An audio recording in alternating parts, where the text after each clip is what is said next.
नमस्कार, सुप्रभात। मैं सत्येंद्र कुमार मौर्य, लक्ष्मी प्रसाद मेमोरियल पब्लिक स्कूल, पूना बाजार।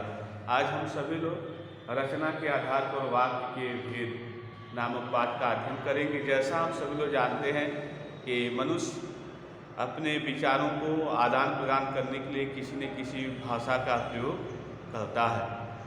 भाषा वह माध्यम होती है जिसके सहारे मनुष्य अपने विचारों को एक स्थान से दूसरे स्थान तक पहुंचाने का और दूसरे व्यक्तियों के विचारों को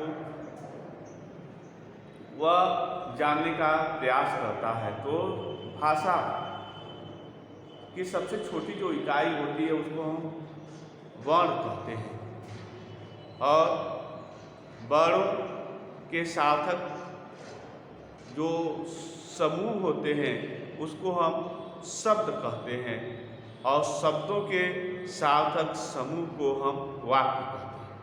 फिर से देखें कि जब हम बोलते हैं, जो उच्चारण करते हैं उसको हम ध्वनि कहते हैं, और जब इसी ध्वनि को हम जब लिपि में लिख देते हैं तो वह वर्ण होता है। तो वर्णों के सार्थक समूह को शब्द कहते हैं। वर्णों के सार्थक समूह को क्या कहते हैं? शब्द कहते हैं। और शब्दों के सार्थक समूह को हम वाक्य कहते हैं। तो देखें कि वर्णों का सार्थक जो समूह है वह शब्द हुआ, शब्दों का जो सार्थक समूह है वह वाक्य हुआ, और वाक्य के भी भेद हो जाते हैं। एक अर्थ के आधार पर होता है और एक रचना के आधार पर। तो अर्थ के आधार पर वाक्य के भेद हम देखेंगे तो 8 प्रकार के होते हैं, और वहीं रचना के आधार पर वाक्य के भेद देखते हैं तो यह 3 प्रकार के होते हैं। तो हमें आज रचना के आधार पर वाक्य के भेद पढ़ना है। तो इस तरह से आइए हम देखें रचना के आधार पर वाक्य के भेद क्या होते हैं। पहले हम देखें वाक्य किसे कहते हैं। तो ऐसा सार्थक शब्द समूह, ठीक, यहाँ देखो ऐसा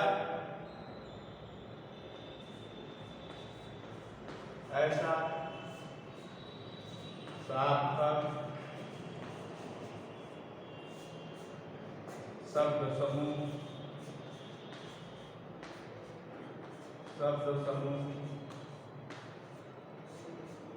ऐसा सार्थक शब्द समूह जो व्यवस्थित हो, जो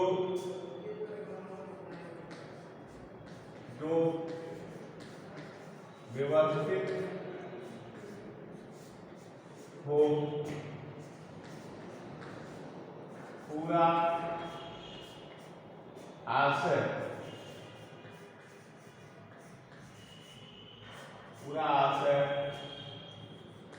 प्रकट करता हो, पूरा आशय प्रकट करता हो, या आशय प्रकट कर सके। तो थोड़ा और छोटा करता हो उसे वाक्य कहते हैं। उसे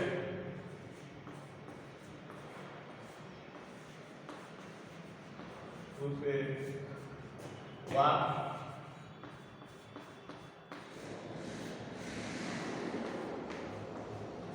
कहते हैं।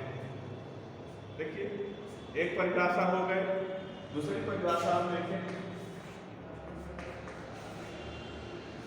दूसरी परिभाषा देखें, शब्दों का ऐसा सार्थक समूह, शब्दों का ऐसा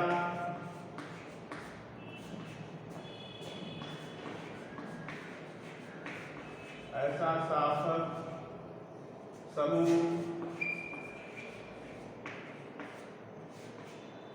जो व्यवस्थित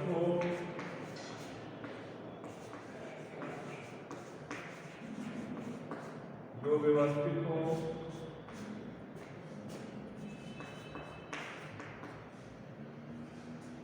आशय प्रकट करे, आसन में क्या होता है? और पुष्पविधि और प्रकट करे, अर्थ प्रकट करे,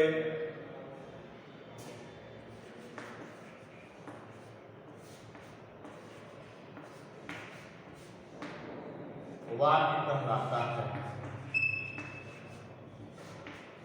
वाक्य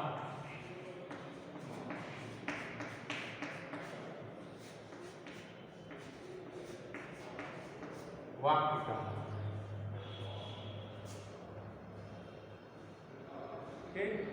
शब्दों का ऐसा सार्थक समूह जो व्यवस्थित हो, अर्थ प्रकट करे, वाक्य कहलाता है।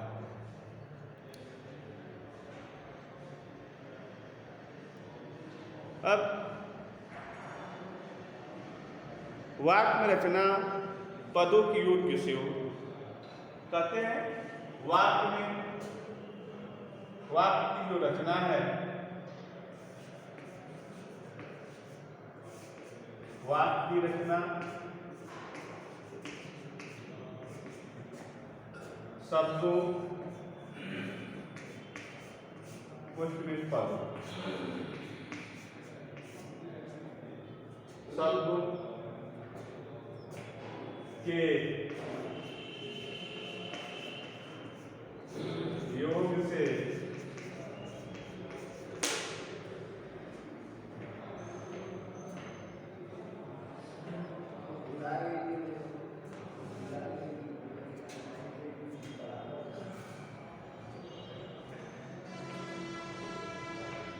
योग से होती। वाक्य की रचना शब्दों के या पदों के योग से होती है। यह लाइन आप ध्यान दें। कह रहा है कि इस पद में कि शब्दों का योग जहाँ होता है वही वाक्य होते हैं। तो इससे एकदम स्पष्ट है कि शब्द के योग को भी हम वाक्य कहते हैं। यह हम पहले ही बताएं कि वर्णों के योग को शब्द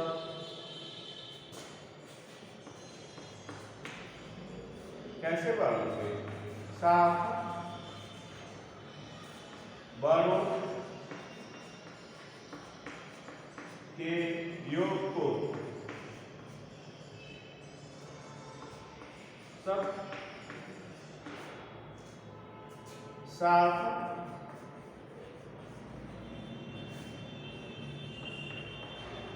शब्दों के योग को वाक्य। भाषा की सबसे छोटी इकाई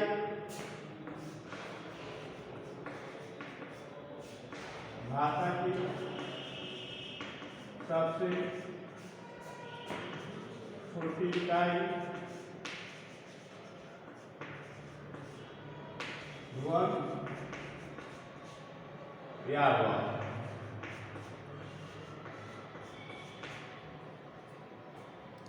तो प्रश्न उठता है ध्वनि कब आएगी और वर्ण कब आएगा? तो उच्चारण को ध्वनि कहते हैं। उच्चारण को ध्वनि कहते हैं। उच्चारण को ध्वनि कहते हैं। और जब हम लिख दें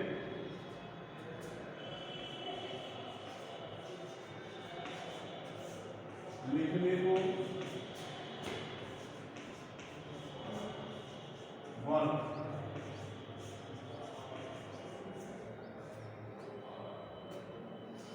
इस तरह से हम देखेंगे। यहां तक हम देखते हैं कि भाषा की सबसे छोटी इकाई ध्वनि या वर्ण। उच्चारण को ध्वनि कहते हैं, लिखने को वर्ण कहते हैं। दोनों एक ही है, लेकिन जब हम बोलते हैं तो वह ध्वनि के रूप में है। ऐसी ध्वनि को जो हम लिख देते हैं स्वरूप दे देते हैं, लिपि दे देते हैं, तो वह वर्ण कहलाती है। इस तरह से हम देखते हैं। उसके बाद से बात आती है कि वाक्य के भेद। तो आखिर में वाक्य के भेद होते कितने हैं?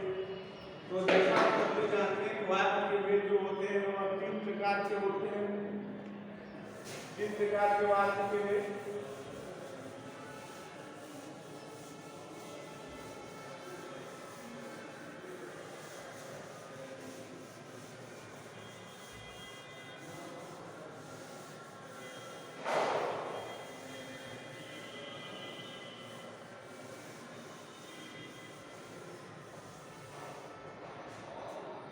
इसके जो भेद होते हैं यह 3 प्रकार के होते हैं।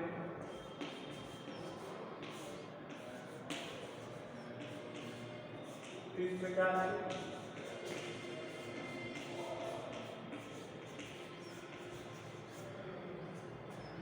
पहला जो होता है उसको सरल वाक्य, दूसरा होता है संयुक्त वाक्य,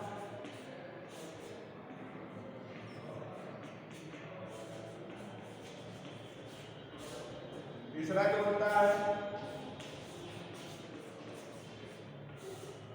मिश्र वाक्य।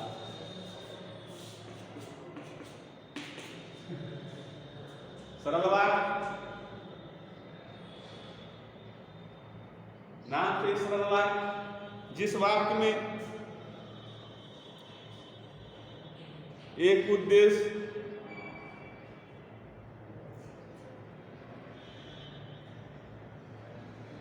सरल वाक्य एक ही क्रिया होती है,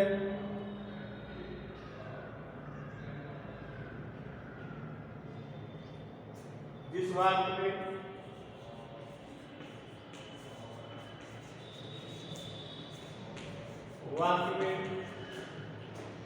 एक ही क्रिया होती है। दूसरी परिभाषा है, पहली परिभाषा, दूसरी परिभाषा, जिस वाक्य में एक उद्देश्य और एक विधेय होते हैं,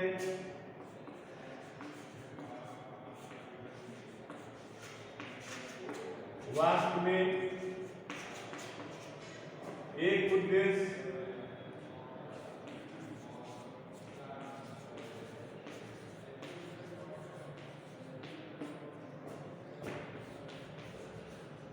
एवं विधेय होते हैं।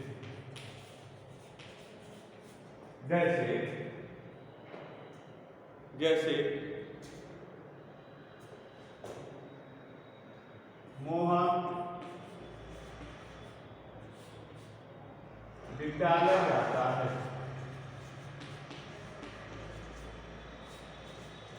विद्यालय जाता है। अब देखेंगे एक हो गया, मोहन क्या हो गया? मोहन उद्देश्य हो गया। ये क्या हो गया? बाकी विधेय। ठीक, वही दूसरे में आते हैं संयुक्त वाक्य में, जहां दो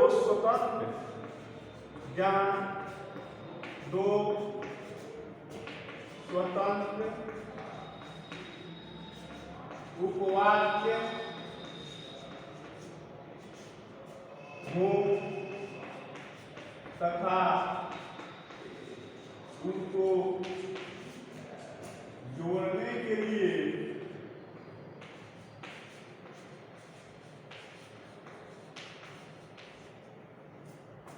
समुच्चय बोधक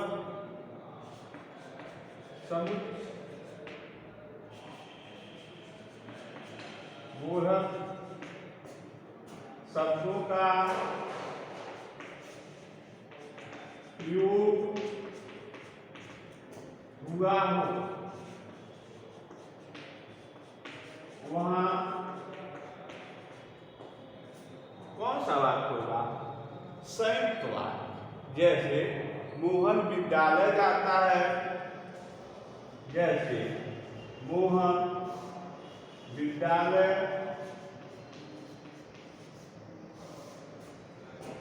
जाता है और माला बाजार जाती है, और माला बाजार जाती है। देखिए, दो वाक्य हो गए, दोनों स्वतंत्र उपवाक्य हैं। मोहन विद्यालय जाता है, माला बाजार जाती है, लेकिन दोनों को जोड़ने के लिए समुच्चय बोधक शब्द का प्रयोग हो गया, जिसको संयुक्त वाक्य के श्रेणी में रखते हैं, संयुक्त वाक्य इसको हम कहते हैं। वही मिश्र वाक्य, जहाँ एक प्रधान वाक्य, जहाँ एक प्रधान वाक्य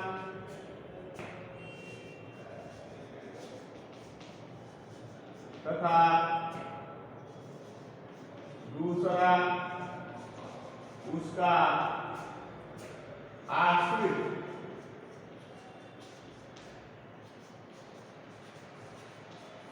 उपवाक्य होता है, उसे कौन सा वाक्य कहते हैं?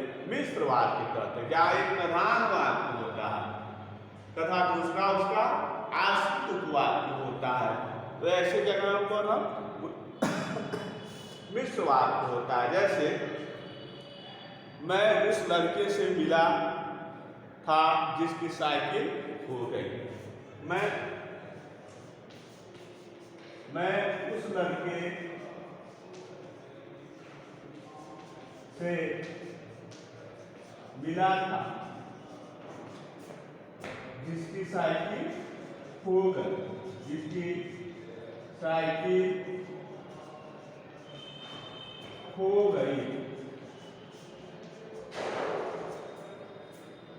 मैं उस लड़के को जानता हूं जो कल बीमार था। इस तरह से यह मिश्र वाक्य का उदाहरण है।